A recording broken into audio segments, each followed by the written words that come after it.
hello guys, this is Mac here. Today we will continue our discussion on digital signal processing using MATLAB. This is our series of signal processing. Yesterday I have solved some problem using MATLAB, that was the implementation of basic signals. How we can implement basic signals in MATLAB from scratch. We didn't use any built-in function to plot this signal. Yesterday I have told you how we can give conditions, how we can change the conditions, which can switch from unit step signal to unit impulse signal, that can plot the ramp signals. We have done these things for the continuous time signal, and today I will plot the same thing for discrete time signals, and we will see how we can do it for discrete time signals in MATLAB. Okay, I hope you have watched that video and you have implemented with me all the 5 signals what I have implemented. The first one, a unit step signal, unit impulse signal, ramp signal, exponential signal, and sinusoidal signals. Okay, and I hope you know the concept now, what is unit step signal, unit impulse signal, ramp signal, exponential signal, and sinusoidal signal. Today what we will do, yesterday we have plotted these signals and programmed this signal separately.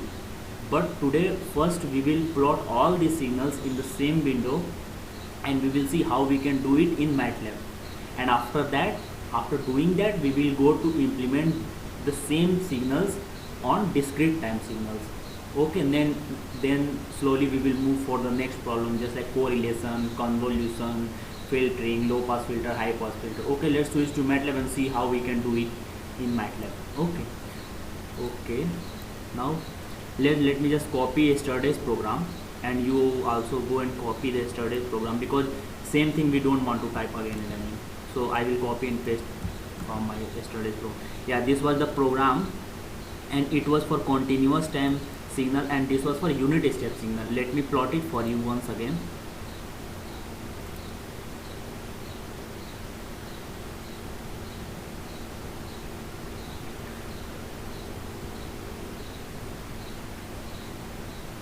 Yeah, this is the unit step signal. You can see it is taking its step at 0. Okay, the unit step signal. Now what I will do, I will just plot it all the 4 signals in same window. For that one we used to give subplots. I am taking subplot 2 to 1, that means 2 rows 2 columns. Okay, that means 2 means total 4 plot will be plotted in the same window. Okay, now let me copy and paste all these 4 times. Okay, so that I can,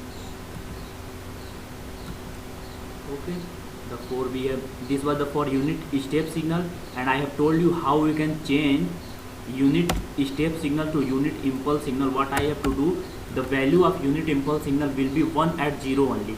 So we have changed the condition, if ti will be equal to 0, then ui should be 1, and we will say it unit impulse signal, right? We will say it, this is our unit impulse signal. And now what I will do, let me change it. This is quite confusing, we will comment it out, don't worry. This is unit impulse signal, and this should be 2 to 2, because in second column we have to plot these signals. Okay, now this is for, okay, let me write display, so it will be very easy for you. Okay, display, this is what, ramp signal. This is ramp signal, because it will be lots of,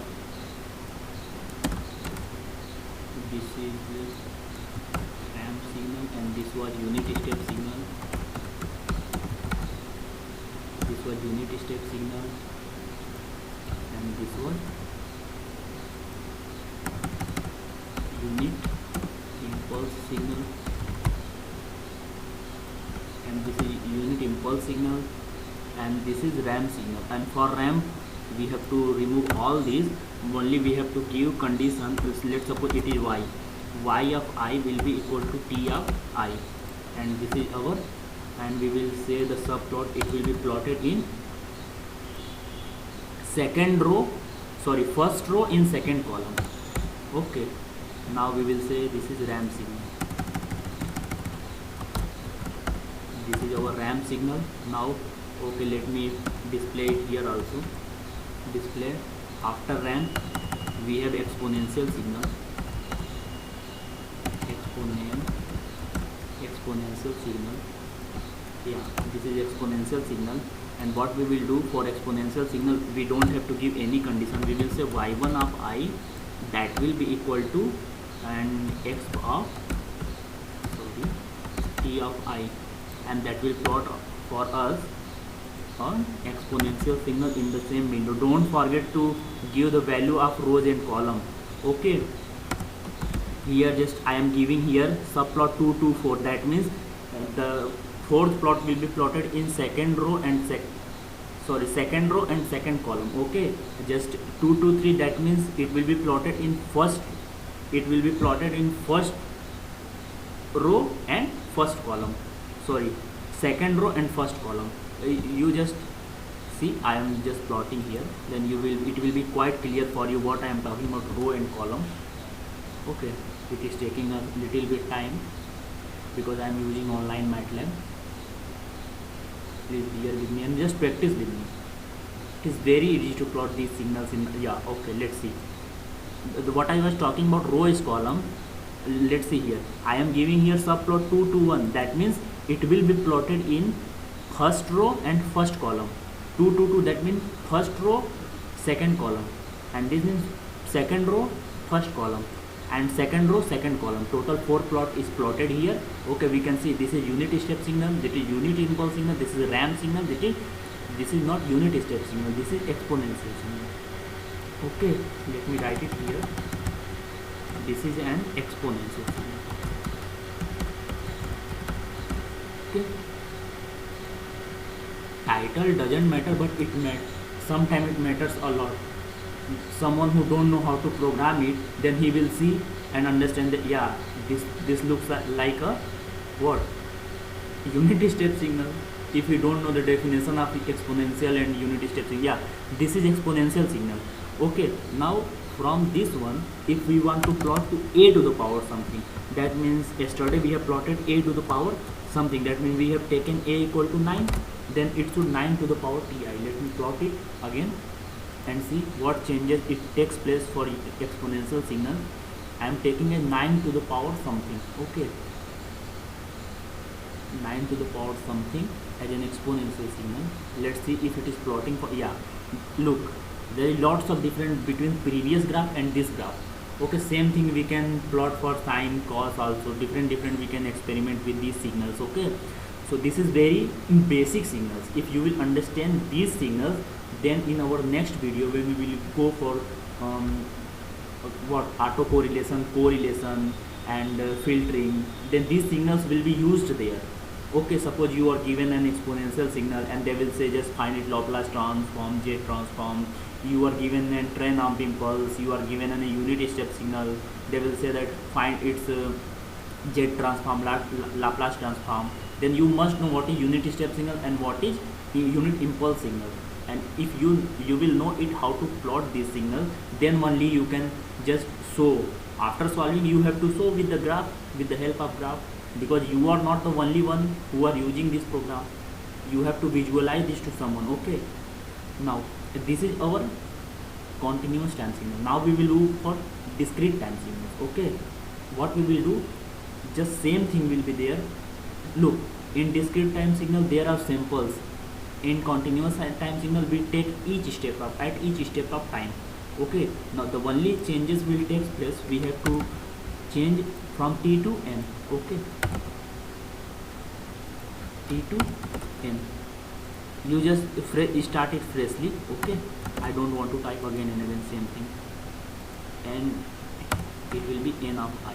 Now the most important changes which take place to plot a discrete time signal, that is we have to use state in place of plot. Yeah, that is the key point you have to understand. Just write it in here, just write it in here.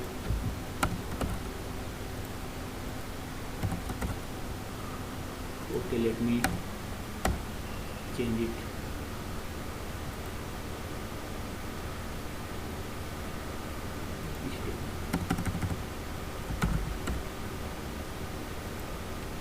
don't forget to put n here, okay, otherwise it will throw error for you.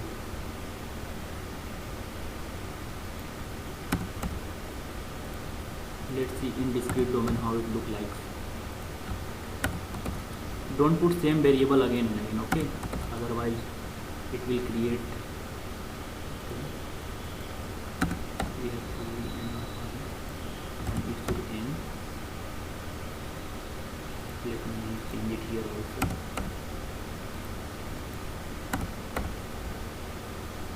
Please do it with me, it will be very easy for you.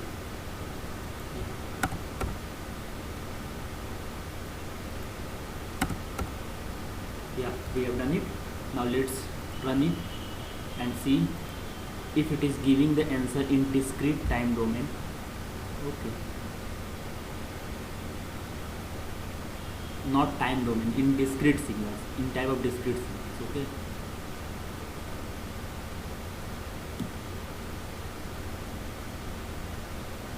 okay, it is taking little bit time to plot because net is little bit slow. What?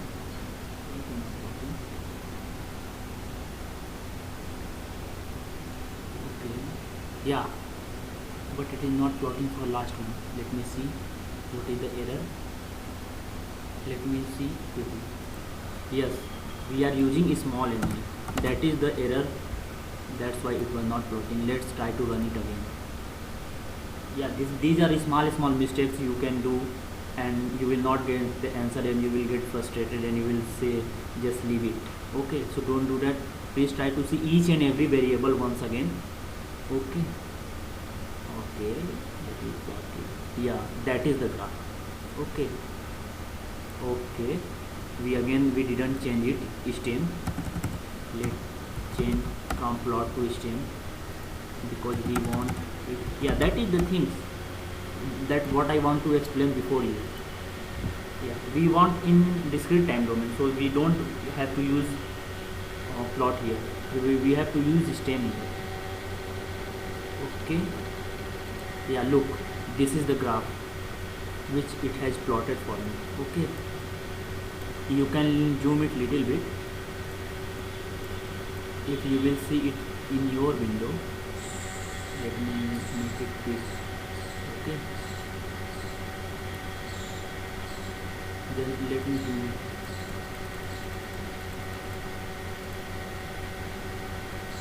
Yeah.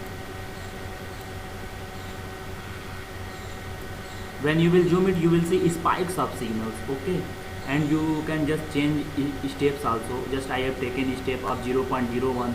You can try it for steps 0.1 and just try it, and this is the signal. When you will zoom it, try to zoom it, it will show you. Okay, this is okay.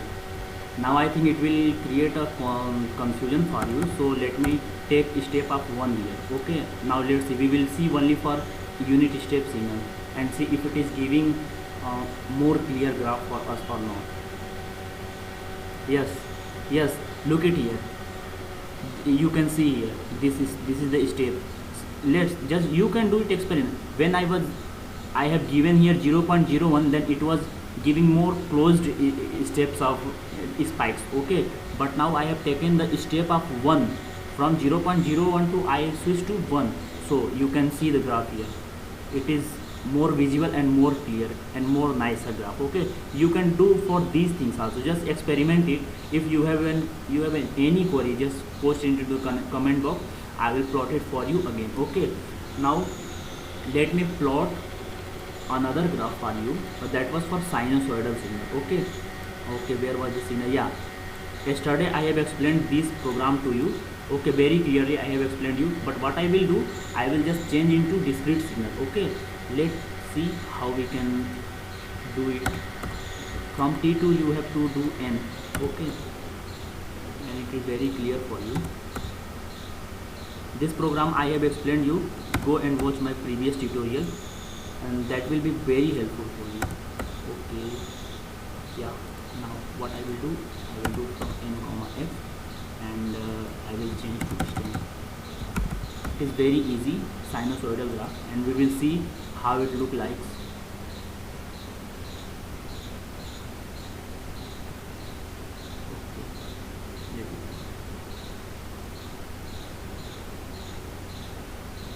Yeah, this is the sinusoidal graph. Okay, let me zoom it little bit. This is looking very good. Okay, let me make it more fine. Yeah, look it. For discrete time signals, it looks like this way. Okay, you can see the spikes when you are giving the step up 1 by 8000, then it is coming very closer to each other, very closer to each other.